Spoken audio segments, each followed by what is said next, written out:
Yo, check this shit. I wrote this quick song. It's the most wonderful time of the year. All the announcements make me wanna bounce out and break out in tears. It's the most wonderful time. It's the most wonderful time of the year. Ladies and gentlemen, the E3 season is upon us. Wow, it's like it just comes out of nowhere every year. And yo, what has been going on the past few days, yo? We had that Japan meeting for Pokemon. They just started dropping stuff on us. And then we had Bethesda. It was like at the same time, Bethesda threw up a stream and just made us wait for like a whole day. It seemed like, I don't know, I didn't even open it, but kept seeing it on my timeline. And the next day it was still there. They hadn't announced anything, so I don't really know what was going on there, but they announced Fallout 76. That's kind of all they did, though. Didn't give us any information. We do know it's going to be like an online game, though, so I'm sure we're going to hear all that stuff at, you know, oh, say it here. E3 2018. But anyways, that's not what this video is about. It kind of is, okay, because it is an E3, but you see the title. That's probably why you clicked. So let me go ahead and drop some knowledge on y'all. So for this video, I've decided to take the time to kind of give you guys all an update on the 3 kind of games that have been a big impact on my channel for the past, I want to say past year, because I didn't have enough time and as much time as I used to. So these were kind of the main things I've been focusing on in terms of speculations and things like that. But you know, for all of them, it's been a minute since we've returned to them. So that's why I said today is the day. So if you're a new subscriber to my channel, you might be a little confused on what's going on. But anyway, so what I like to do is I hear some rumors, I see some leaks, I go crazy, especially when they're about these games of mine. So basically, I see them and I try to make some connections. I try to see the reality in them, if they're true or if they're fake. 2 years before God Eater made his big, you know, return, I kept saying it. I kept saying the game is coming. I have a couple videos, kept saying, yo, there's too much of this stuff happening that, you know, the IP should be dead at this time, but you guys are still doing stuff. So that was one of them. And the most recent one is Monster Hunter World, okay? I had five months before it got released at E3 2017, I think, yeah. I made a video saying it's coming to PS4. And so that was like true in the sense of the video title. It did come to Xbox One as well, but think about it, in Japan and Asia, it only came out on PS4. So yeah. But then, you know, I have some faults, okay? We're not all perfect, all right? We're not all perfect. So those 2 faults mainly are All Stars 2 and Freedom Wars 2. And so those plus Bloodborne are what we're gonna dive in today. So first up is Bloodborne 2. I haven't dived too much into this game, but last year I had quite a few videos, you know, and especially leading up to E3, it was kind of a big talk, especially last year. And so I saw some of that talk this year, but what was confusing me was I was like, why y'all, what? Because I felt like last year was more expecting, you know, I felt like it was coming last, but this year I just feel like no, there's just no way. But people are still hoping about it, and I actually forgot it. The reason why people are hoping about it is because of that From Software teaser. But you see, most people think it's Tenchu or this other Shadow game, I don't know, because it says Shadows Die Twice. So a lot of people aren't connecting to Bloodborne 2, but there are a few, and so this video is for y'all. So once I saw like more and more people talking about it and saying, oh, I hope it comes, I was like, all right, I myself I just know that it's not coming. So I was like, let me see if there's anything out there that, you know, believable. And so after I did a little bit of searching, I could tell you guys one thing for sure, man. It is not coming to E3 2018, I promise. I can also say, okay, based on a leaker, this is the guy who, he says he didn't leak Bloodborne 1, but he says he was one of the first people to talk about Bloodborne 1, and he knew that Miyazaki was making it, and he knew that it was going to be exclusive. He goes ahead and says that he heard from the same person that told him all that information, told him that Bloodborne 2 started pre-production about a year ago. He said over a year ago, my bad. So like I said, you know, this game, Bloodborne 2, ain't really my forte, you know, I haven't really been looking at it too much, so I can't pull in any facts or any other external clues or anything like that. But what I can say is, come on now, are they not gonna really make this game? Like, come on, one of the best selling new IPs of this generation, if not the best, from Sony. Why would you not do something else, you know what I mean? A big reason why some people think it's not coming or not even a thing at all is because of what Miyazaki said. And he says that he's done with Dark Souls and, you know, for a little bit now. He wants to try other stuff. But people are forgetting that this game ain't Miyazaki's. He can't do nothing about it. If Japan Studio wakes up tomorrow and says, let's make Bloodborne 2, there ain't a single nigga in this room that could tell them not to. You know what I mean? They can do what they want. You know, but past that, you know, that's all I gotta say about it. So let's just move on. Freedom Wars 2. I'm done. Man, it has been a minute though since we've talked about this game. Most people that are interested in this topic have probably seen my other video, but if you have not, you need to go watch that because some of those clues kind of be brought up again, but for the most part, I'm not saying anything in that video, yet all those clues still stand, so I recommend you go watch. It's like 20 minutes. I put in some work in that video. Put some respect on my name, bro. Put some respect on it. For this section of the video, my main goal is to just present to you reasons and clues as to the fact that Sony could really be getting ready to either announce this game this year with a release next year, or do both of them next year in 2019. You know, I'm telling you that there's no reason why not. There's really no reason why not. So first things first. If y'all remember back to a video I made back in 2016, it was around when the time Japan Studio uploaded a new idol video, okay? If you don't know what the idols, like those singing girls. So it was like a music video of them singing, and this thing was with this one though, one, it was 2 years after the game came out. You know, this was at the time where the US community was basically dead. You know, you had to struggle if you wanted to do anything. Co-op was still there, but past that, basically dead. And it just didn't make too much sense for you guys to put an effort to make something like that. Like, yo, isn't the game kind of dead now? The Vita was dying at that time. It was just fishy and interesting, if you ask me. But you know, I've returned to this video. All right, me and my boy H Brant, he's the dude that helps me compile stuff. He kept sending me the video, and you know, has other stuff, but I looked at it again, all right, and I noticed some things. So first though, I mean, it shows characters that we've never seen before, all right, so I don't know where they came from, because if they're not in the game, and right now there's no other game, what you know what I'm saying, like, what's going on? And not only that, you know, it kind of shows, because the characters that we do know, there's some citizens in there, there's some prisoners, and whenever they're prisoners, they have their years on top of their head. When they're citizens, they don't have the years. So for the people, there's a majority of the people that we don't know don't have any years on their head, and they look like they're from On High. Now, On High is supposed to be a place of the rich, you know, everyone's flourishing, and so every character you see like that, for the most part, is flourishing. They got nice clothes on and whatnot, so they're most likely from On High. The only thing I can think of, as in two reasons, or the only reasons of where these characters came from is, one, the game was rushed, so we know that maybe some things could have gotten cut out. So that's the only thing I can think of.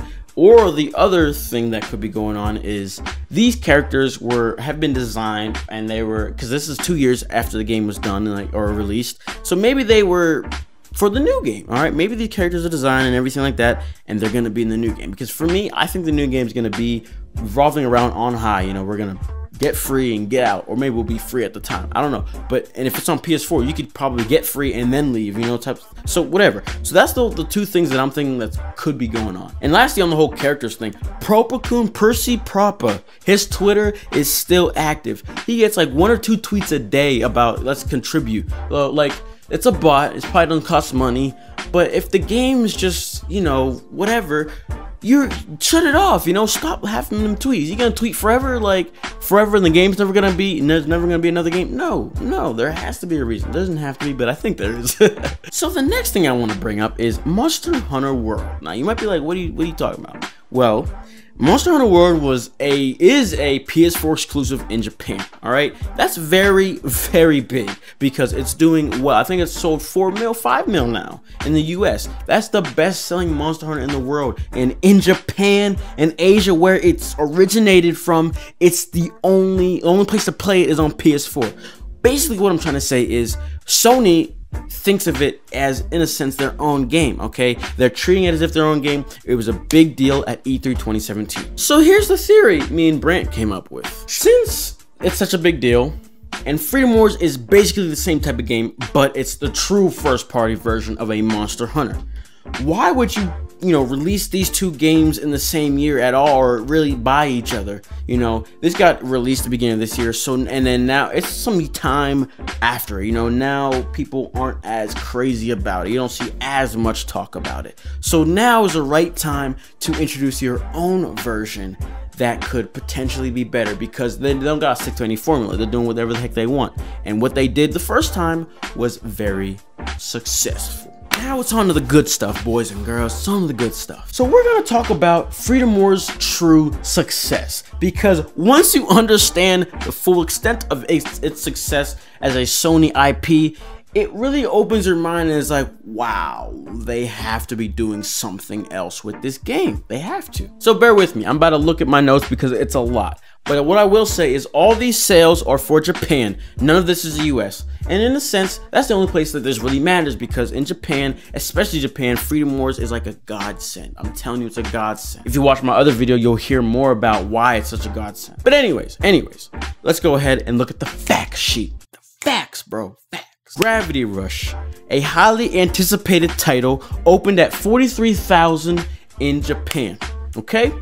Now listen to this. Freedom Wars' second week of sales was 43,000, the same as what Gravity Rush's first week sales were. Don't even let me get started on what it opened with. Okay, I will. Freedom Wars opened at 188,000 units, digital and physical. Now you can say that, you know, 2012 is when Gravity Rush came out, 2014 is when Freedom Wars came out, but it doesn't really matter. Think about it can go both ways if you ask me, because 2012, people were still excited for the system because of what it could have done. You know, it didn't fail yet, whereas 2014, the thing was on the downfall, but it still was able to sell that much. And as it is, you can't see the full sales of it right now, because VG charts only shows physical. But if we do look at VG charts, Gravity Rush is at 0.60 million, whereas Freedom Wars is at 0.66 million. The best-selling Vita title, bro. It's crazy. Now listen to this. Listen to this. The game that y'all are all hyped for, the whole world is talking about it at all times, Bloodborne. Guess what it opened at, bro? Guess what that game opened at on a PS4?